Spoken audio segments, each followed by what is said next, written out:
او بابا جی دے شیرو اے حلفنامہ یار ایک دفعہ دوبارہ تازہ کر لو جیڑے تھوڑے جے بھی مایوس ہیں نا انشاءاللہ اے حلفنامہ سن کے انہاں دی مایوسی دور ہو سی خون دے آخری قطرے تک گل ہے یار سنو ہن میں ایک حلفنامہ پڑھن لگا تسی سارے ہوتے تے پڑھنا ہے نال بسم اللہ الرحمن الرحیم ہن میں ایک حلفنامہ پڑھن لگا تسی سارے ہوتے تے پڑھنا ہے نال اے مجمع واسطے اسی بنایا بس یہ پڑھ کے پھر سلام پڑھ کے پھر تانوں اجازت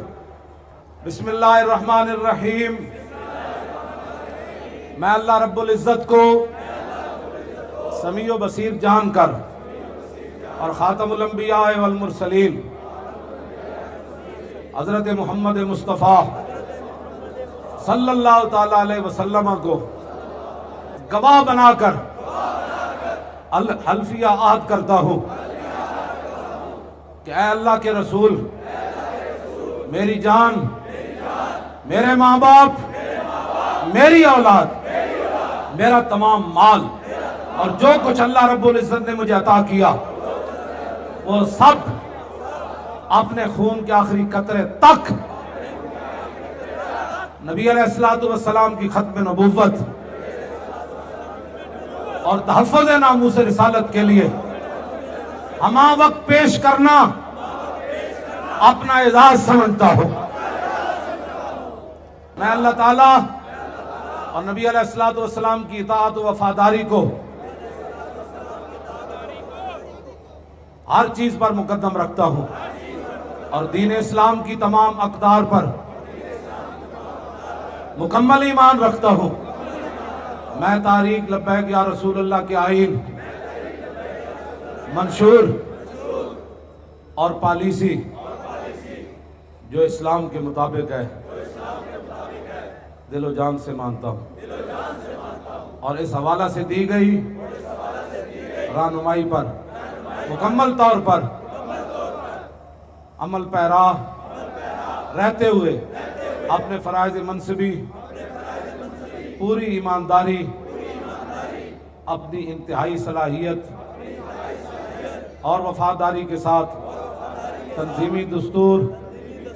تنظیمی دستور اور پالیسی کے مطابق سر انجام دوں گا اور پارٹی کے نظم کی خلاف ورزی نہیں کروں گا میں حسب ضابطہ تحریک لبیک کے مرکزی عہدیداران اور ان کے مقرر کردہ تنظیمی ذمہ داران فیصلوں پر عمل درآمد کا پابند رہوں گا نیز شریعت کے دائرے میں رہتے ہوئے درجہ بدرجہ اطاعت کروں گا میں اپنے ذاتی مفادات کو تاریخی امور اور فیصلوں پر اثر انداز نہیں ہونے دوں گا میں عہد کرتا ہوں خواتین کہے میں کرتی ہوں کہ ہرگز کسی ایسی سرگرمی یا سازش میں اعلانیہ اور غیر اعلانیہ ظاہری و پوشیدہ حصہ نہیں لوں گا جس سے تحریک لبیک میں گروہ بندی یا دھڑے بازی وغیرہ کا اندیشہ ہو میں مملکت خداداد پاکستان کی نظریاتی و جغرافیائی سرحدوں کی حفاظت و استحکام میں اپنا بھرپور کردار ادا کروں گا